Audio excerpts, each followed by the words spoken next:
Nous voilà à Tinemboué pour une autre échappée touristique et culturelle. Cette commune fait partie du canton de Koro. Nous sommes une fois encore dans la grande région de Béré et nous avons choisi pour vous la sous-préfecture de Tinemboué. Ici, les habitants sont des Koros. Ensemble, nous allons explorer les merveilles de Tinemboué. Tenez-vous bien, une forêt sacrée, une rivière sacrée, un humain pas comme les autres, une mosquée qui date du XVIIe siècle. Il faut dire que le chapelet est long et grané. Bienvenue à Relief, bienvenue à Tinemboué. Située sur l'axe Bouaké-Mankono, la ville de Tinemboué est à 105 km de Bouaké et 60 km de Mankono. La végétation est la savane arborée avec la forêt galerie par endroits. La population est composée d'autochtones Koro et un fort peuplement d'allochtones Sénoufo et Baoulé, d'allogènes maliens, burkinabés et guinéens. Les Koro, semble-t-il, viennent du Mandé. Tinemboué veut dire sable blanc. Au fait, nous sommes dans Tinemboué extension. Tinemboué, le premier Tinemboué se trouvait de l'autre côté de la rivière, où il y avait du sable blanc. C'est ce nom qui a été attribué à ce village. Tinemboué, sable blanc. Ils sont quittés au Mandé. Après la chute du Mandé, ils se sont installés de l'est en venant vers le centre ici, parce que Tinemboué est situé normalement au centre nord de la Côte d'Ivoire. Donc en se dirigeant un peu vers l'est, en remontant vers, comment dirais-je, le Mali encore, la preuve en est que vous trouvez d'autres camarades au niveau de Guinée. Mais nous, notre groupe est venu vers le centre. Ils se sont installés d'abord à Kamarala, lorsqu'ils sont quittés au Mali. Donc notre premier point de stationnement était Kamarala, qui n'est loin d'ici, qui est dans la sous-préfecture de Tinemboué encore. Selon l'histoire, il semblerait que la reine Pokou aurait fait chemin avec le peuple Koro lors de la traversée du fleuve Komoé. Mais c'était le premier groupe Koro composé de Tiné, de Fofana, de Bora, de Bamba, de Kandé après la chute de l'Empire Mandingue. Ceux qui ont créé le Tinemboué sont les Kamagaté. Kamagaté qui ont eu des amis tels que les Fongbe et les Bamba. Ce sont nos tuteurs, les Koro. C'est eux qu'on appelle réellement les Koro. C'est nos tuteurs. C'est eux-mêmes qui nous ont donné cette place, qui ont dit aux Kamagaté de s'installer vers ici, puisqu'on n'avait pas les mêmes coutumes. Nous étions musulmans, eux ils étaient animistes. Donc pour ne pas trop mélanger, trop gêner le musulman, ils nous ont donné au moins derrière le marigot. Nous, on est venus en un seul groupe qui était composé un oncle, son neveu et les frères des familles. La preuve en est que Tinemboué, quand vous demandez je veux voir M. Kamagaté, c'est un problème. Tout le monde est Kamagaté. C'est de façon pacifique. On a été installé ici. Tinemboué n'a jamais été un peuple de guerre. Même la preuve en est que quand Samori s'est déplacé, venir à Tinemboué, il n'a pas touché à une personne. Au contraire, il a fait 40 jours de méditation dans la mosquée de notre oncle à Sokuma, la vieille mosquée. C'est là que les gens ont dénommé mosquée de Samori. Sinon, ce n'est pas lui qui l'a construit. Il est venu trouver cette mosquée-là. Pour booster le tourisme à Tinemboué, dans la commune de Tinemboué, nous avons dans un premier temps pensé à nos traditions, à nos coutumes. Et donc nous avons créé depuis 3 ans un festival que nous appelons le Festi-Koro. C'est un festival de danse traditionnelle, mais un festival au cours duquel nous présentons nos us et coutumes. Donc à travers cela, nous présentons, par exemple, comment nos mamans filaient le coton. Parce que nous avons cultivé le coton coton au niveau traditionnel, parce que quand la CIDT s'est installée, on a donné une autre qualité de coton différente. Mais le coton au niveau traditionnel existait. L'arbuste du coton traditionnel est plus grand que l'arbuste du coton, je dirais, donné par la CIDT. Et donc, nos parents filaient le coton. Eux-mêmes teignaient le fil et en faisaient maintenant le pagne à travers le métier à tisser. Et donc, pendant le festival, on présente cela. Ensuite, nous en profitons pour présenter les mets de chez nous. Le Koro est grand producteur d'igname. Et donc, on présente les mets faits à base d'igname. L'igname bouilli, l'igname pilé au foutou. Et puis, je dirais, à la pratique, le Koro aime aussi le tau de maïs. Mais le tau de maïs mélangé à la farine de manioc. Quand le touriste va venir, il faut qu'il soit logé quelque part. Donc l'un des projets de la mairie a été de construire une auberge municipale de 8 chambres, ventilées avec téléviseur. Et donc le touriste qui arrive ici, c'est vrai, c'est bien modeste, mais il sait au moins où dormir. À travers ce festival, nous présentons quelques sites touristiques. Par exemple, la source d'Oussouko. Donc, en amont, ce festival nous a déjà permis de réveiller le patrimoine culturel dans le pays Koro. Bon, pour booster le tourisme, nous, mairie, non seulement on a ouvert les portes de la commune aux opérateurs économiques, il y en a beaucoup ici, mais en même temps, nous donnons des facilités pour ceux qui veulent investir, parce que le terrain à Tieningwe ne coûte pas grand-chose. Hein. Et puis, une de nos chances, c'est que Tieningwe, depuis 1987, nous sommes reliés côté bitume à Boaké. 105 km de bitume, donc l'accès à Tieningwe est facile. Le touriste qui arrive ici n'a pas de soucis de ce côté. Le bitume est encore très bon, de très bonne qualité. Voilà. Et les populations ici sont très hospitalières. Vous arrivez en pays Koro, vous êtes chez vous. Les fonctionnaires qui vivent ici ne diront pas le contraire. Tieningwe n'est pas une zone enclavée. Elle est traversée par une route nationale bitumée. Les réseaux de communication existent à travers les maisons de téléphonie mobile. La ville est desservie en eau potable grâce à son château d'eau. Quelques localités bénéficient du réseau électrique. Une auberge municipale fait office de dortoir pour visiteurs. La ville compte aussi un réceptif hôtelier de standing modeste.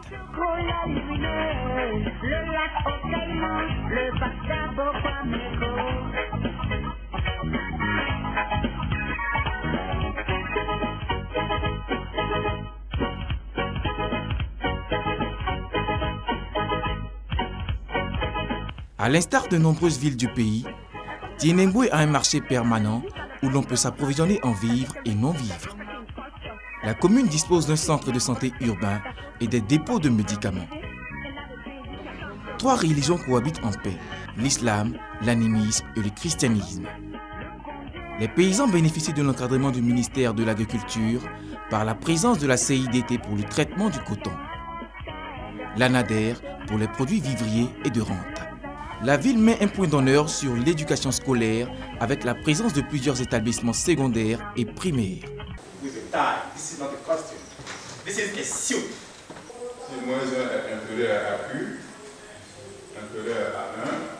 On relève les valeurs de l'intensité efficace.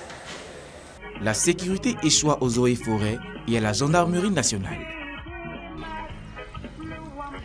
Depuis l'avènement de la nouvelle équipe des gendarmes, la sécurité règne. Parce que les résultats sont parlants.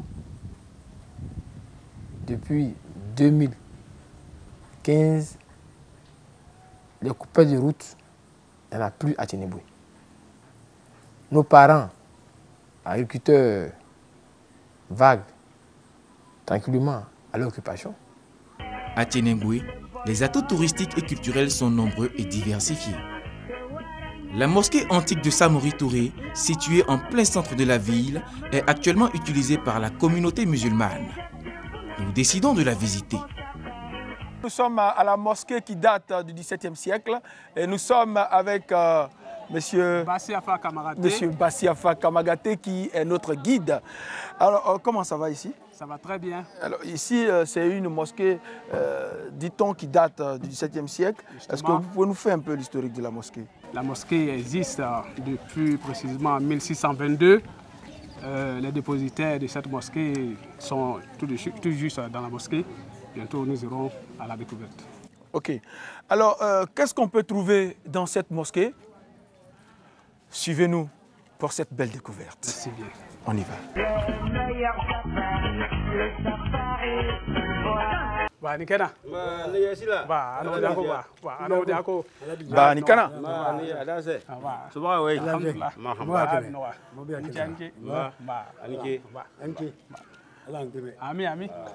Je suis sûr que c'est les guides religieux. Justement, c'est les guides religieux de la mosquée. D'accord. Donc, ils vont se joindre à nous pour la visite? Justement, on se joindre à nous pour la visite. D'accord. Il n'y a pas de cérémonie à faire, hein? Il n'y a pas de cérémonie, seulement tout acte concernant la religion islamique, typiquement à côté de la mosquée, commence par des cantiques. Généralement, le récit de la Swali. D'accord. Donc, on va commencer par là. On y va alors? Ok. Bon, à Swali, je crois qu'on doit visiter. Bismillahirrahmanirrahim. Alhamdulillah rabbil alamin. Alhamdulillah rabbil alamin. Alhamdulillah rabbil alamin.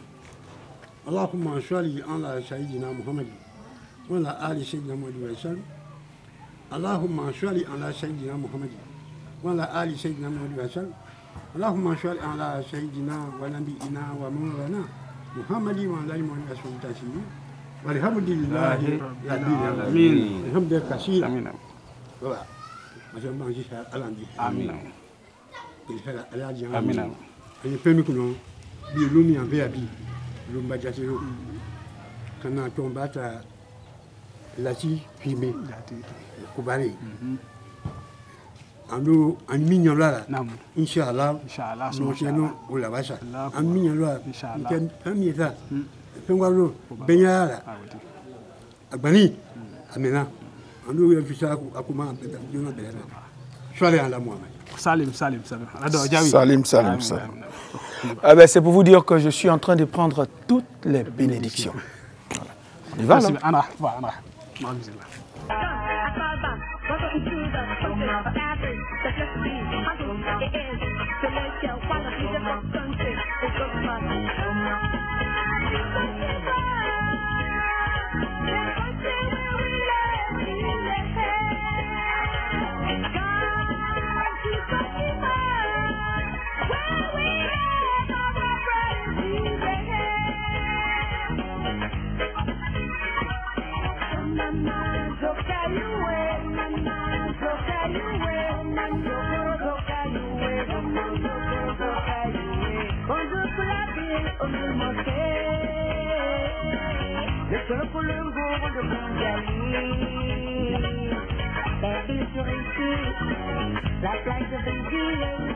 Dites-moi, qu'est-ce qu'on peut trouver dans cette mosquée qui date de 1600?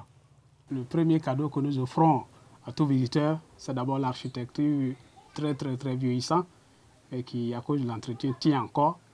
Et en plus de cela, il y a une jarre sacrée qui détient de l'eau, dont les visiteurs sont souvent soumis à la boisson de cette eau sacrée, qui serait accompagnée de bénédictions. D'ailleurs, on a eu un peu de bénédictions. Pourquoi ne pas continuer dans la bénédiction? Est-ce qu'on peut aller à la découverte de cette eau sacrée? Si, nous pouvons aller à la découverte de cette eau sacrée, bien sûr avec la permission des dépositaires de la mosquée. D'accord, alors demandez-leur la permission. Oui, on a dit Non. c'est qu'à Yémi, qu'à doit y en Non. On y va bien. Bien là. Tiens là. Ok. Oui. Voilà. Mon cher Mana. Avec la permission, c'est accordé. Ok, donc nous on a demandé, ça a été accordé. Ça a été accordé. Alors, donc on va pour déguster cette eau là. Ok. Enfin, pour la boire. Ok.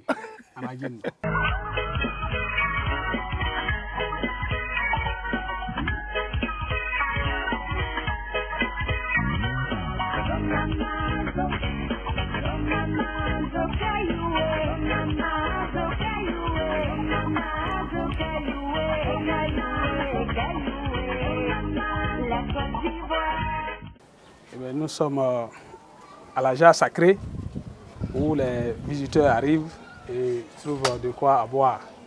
Nous sommes bien et bien présents sur le bord de la jarre sacrée. Nous allons passer maintenant à la boisson de l'eau bénie.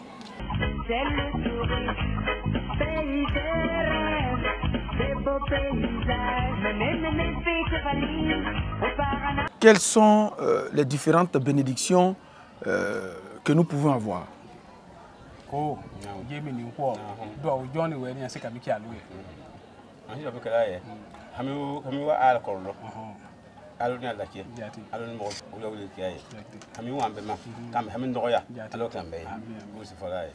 le doyen dit que chacun de nous a des vœux qu'il dit devant son Seigneur. Il y a d'autres qu'on peut dire à haute voix, qu'on peut expliquer à quelqu'un. Il y en a qui sont ancrés en nous-mêmes. Mais après la boisson de cette eau, que Dieu le Tout-Puissant puisse nous écouter dans tout ce que nous voulons dans notre cœur. Ce qu'on peut dire à des personnes ou ceux qui sont en nous qu'on ne peut pas dévoiler. Que Dieu accorde tous nos vœux. Alors, quand ils sont dans la mosquée, parce que ce n'est pas une mosquée comme les autres mosquées, semble-t-il que Samori serait venu ici pour une prière dans cette mosquée-là? Tiens, ça peut être vous, ça peut être tout, quand c'est en veille, quand on misrier mingue à Toya, il dit effectivement, Samori a passé ici. Dans sa conquête, il est arrivé à Tchénengui. Après avoir découvert la mosquée, il est venu, il a fait la prière à telle enseigne qu'il n'a pas combattu à Tchénengui. Est-ce que les touristes, c'est-à-dire que des personnes qui ne sont pas forcément Koro, qui viennent, qui sont en Côte d'Ivoire, ou des touristes même qui viennent pour découvrir cette mosquée qui date de très longtemps? Il faut que touristes, mais il y a Aïsien, Tirutatna, I am out of Kutumia Kanta, Komi, Bidi Sala, Wulcano, Walla, Mobana Wulula, Mrs. Kutimokano, Kananyako Bella, Anganya Foya. Il y a beaucoup de visiteurs qui viennent ici dans cette mosquée, qui ne sont pas des Korous, même des Européens. Les gens viennent, les touristes arrivent, chaque moment ils viennent voir la mosquée. La clôture que vous voyez, c'est fait par des Blancs. En général, le ministère de la Culture, c'est eux qui ont fait cette mosquée. Et les travaux étaient dirigés par un Blanc à l'époque. Voilà, chers téléspectateurs, je crois que vous avez été instruits de tout ce qui se passe dans cette mosquée, l'histoire de la vieille mosquée. On y va à la découverte de notre site.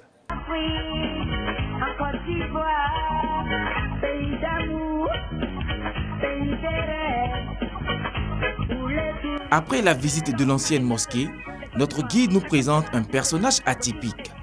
Tchénengui également regorge d'hommes touristiques, en l'occurrence au nom de M. Lassana Kamaraté, doyen Lassana Kamaraté, qui est tout juste en présence de moi. Je vais vous faire découvrir la personne du doyen Lassana Kamaraté. En effet, Lassana Kamaraté, homme pas comme les autres, né en 1924, vivant bel et bien à Tchénengui. L'historique du doyen Lassana Kamaraté n'est pas comme les autres. Le doyen Lassana Kamaraté, depuis sa naissance, comme on le sait, nos mamans, on arrive à faire baisser les enfants et leur donner de l'eau à boire.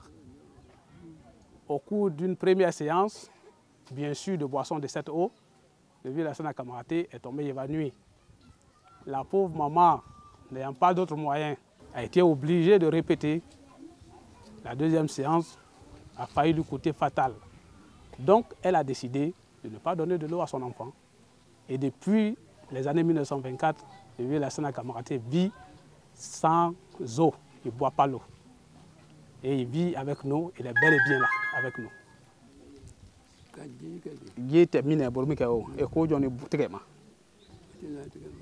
Il se sent bel et bien, ça ne lui fait rien. Voilà.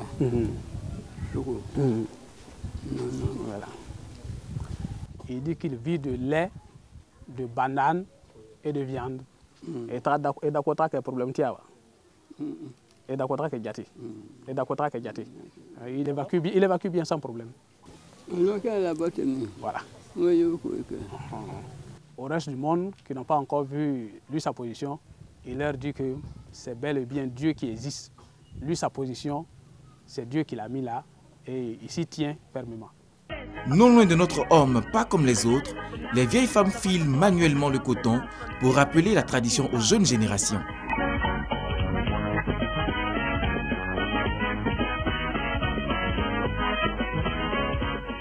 Après la découverte de l'humain pas comme les autres, je vais rejoindre Julien Assa pour la découverte d'autres sites.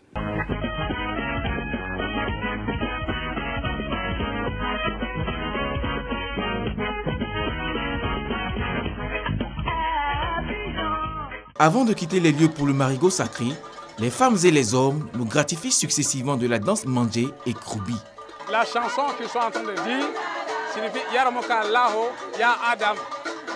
C'est le signe que Dieu a donné à Adam au paradis pour qu'il goûte à la vie.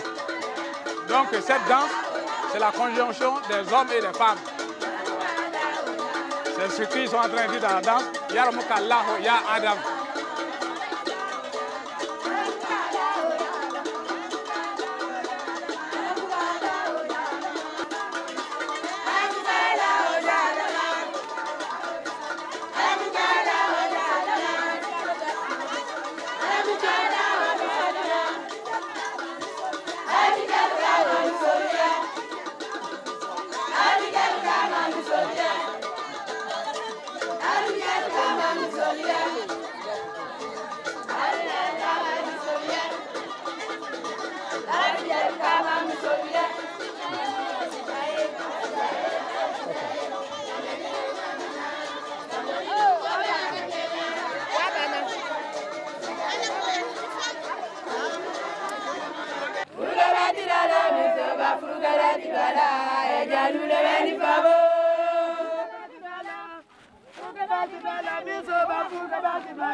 Et nous assistons à la danse Kouroubi. Kouroubi qui est une langue arabe. Kouroubi, c'est l'approche de l'humain envers Dieu. Ça se passe le 27 du mois de Carême de chaque année. Et cette fête, vous voyez, elle est faite par les jeunes filles en l'occurrence. C'est pour dire que ces jeunes filles-là sont restées en contact avec le conseil de leur maître, en l'occurrence de leur maman. Une fille qui n'a pas su garder sa virginité n'était pas appelée à faire cette danse. C'est après ça, le mois qui suit, on organise les séances de mariage. Seidi Vakam Seidi. Seidi en arabe signifie les hommes. Oh les hommes, regardez les belles filles. Je dois vous exciter à les prendre en mariage. Voici les belles filles que je vous présente.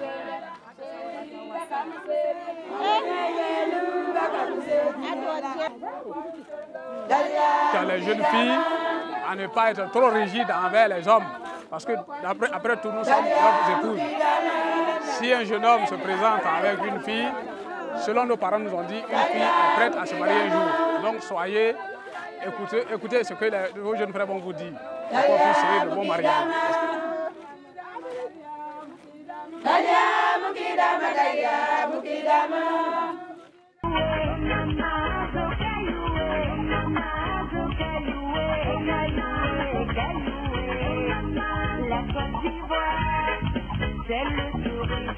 Nous sommes à Dousoukwa.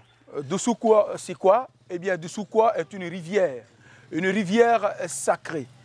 Je suis toujours avec le guide. Nous allons pour la découverte de Dousoukwa. Pourquoi Dousoukwa? Eh bien, ensemble, suivez-nous pour la réponse.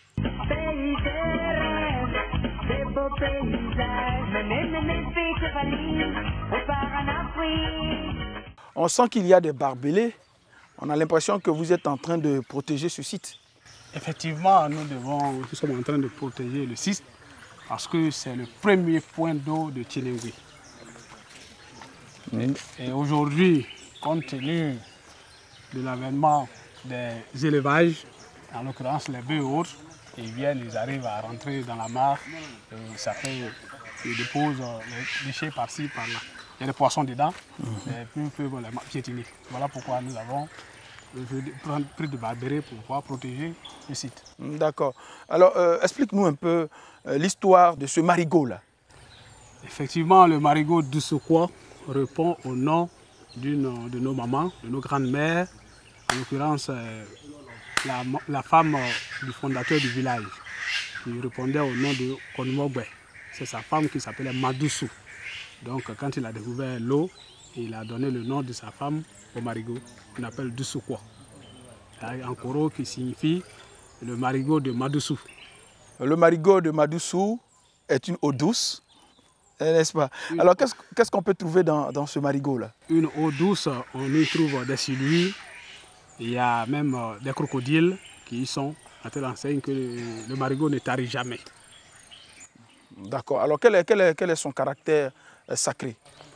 Le caractère sacré de ce marigot est que toute personne qui arrive ici, comme les premiers dépositaires de la tradition l'ont fait, les gens arrivent, ils implorent Madoussou, qui est une des premières dames du village de la ville de Tchéningoué. Les gens arrivent, ils viennent implorer. Ceux qui ont des besoins de nativité, en l'occurrence nos mamans, viennent avec le nom de Madoussou et de ce que son mari a fait.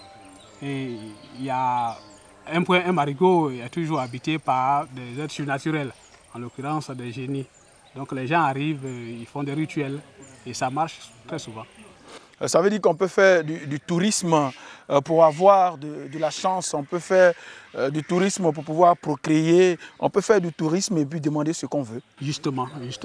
Les gens arrivent de partout, même pas plus tard que l'année dernière, il y a une dame qui est venue depuis le Ghana, qui est venue à cause de cette mare-là. Et elle est venue, elle dit qu'elle a fait des recherches au niveau du Ghana. On lui a dit qu'il fallait venir à Tchéningoué et marigot se trouvant à l'est, portant le nom d'une dame. Et on l'a accompagnée ici.